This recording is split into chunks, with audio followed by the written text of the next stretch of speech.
โอ้มักซิโดความใหญ่ทาเกลือล้างอันเชื้อโรคนะแบคทีเรียทาเกลือดีๆแล้วก็ฮุกไปฮุกมาแล้วก็ล้างใส่น้ำสะอาดนะน้ำประปานะโอ้โหหน่วยใหญ่ไปลึกใช่ปะ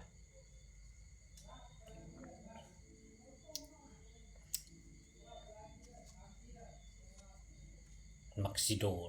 กินก่อนบันนะโอ้หน่วยใหญ่เติบเลยเนี่ย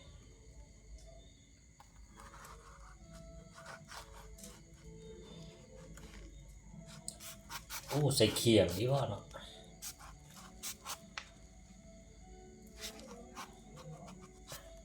กินมันถึกหลักอนามัยจริงบ่มีพยาธิพะเยาเอาดีๆได้จะน้อยบาดมือเลยกุมขาเลยโอ้ยได้เรื่องอยู่นะอ๋อถูกนะโอ้หน่วยบักใหญ่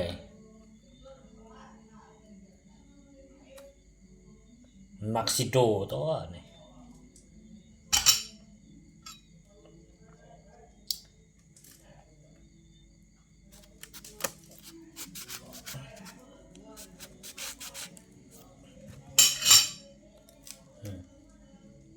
อ๋อโถกูจิคักเลยนะ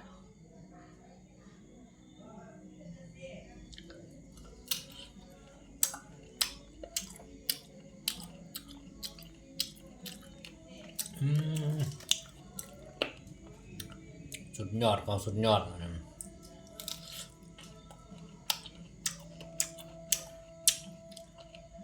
เข้าตากรรมการ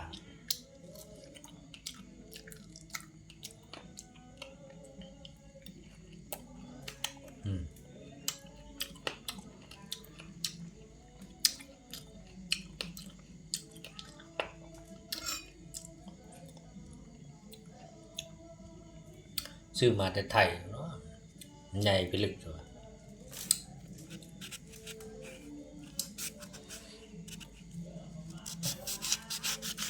เกือบพอโลประมาณครึ่งโลหน่วยใหญ่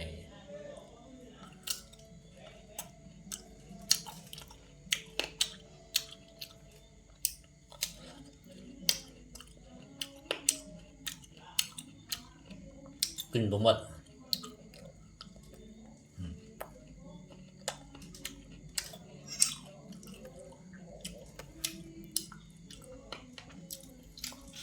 ปากงาบกินมีศิลปะมันพิลึกหลายเนาะเห็ดแบบงามๆจังซี่แต่ว่ายามใดกินบ่ยุ่งบ่ยากคือผักซุปนี่ผู้เบิ่งก็ได้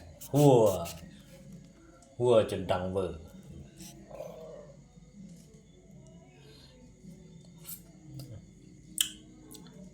ได้เรื่องดีไหม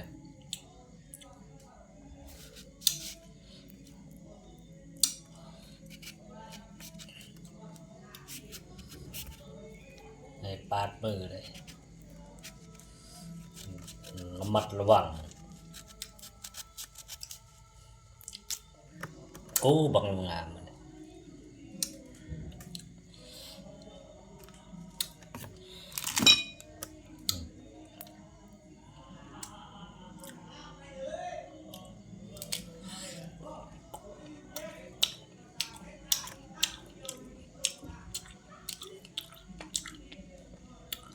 คุ้มค่าเนาะแซ่บจังซี่นะ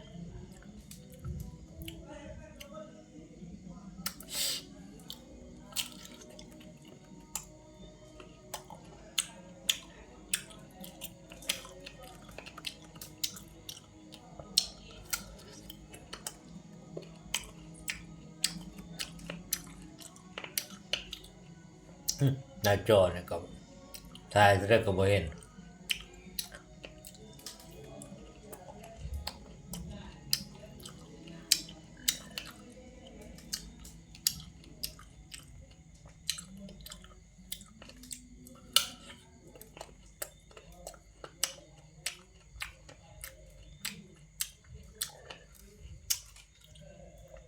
แบบด่วนๆแซ่บเต็มคำ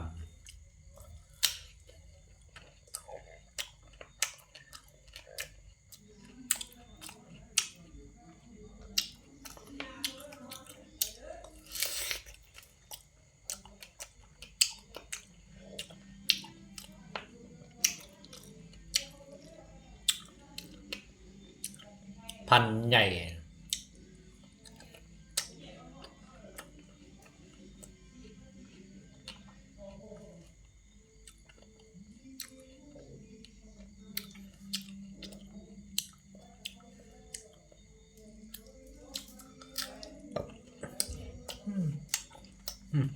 ยังมีเครื่องหนึ่ง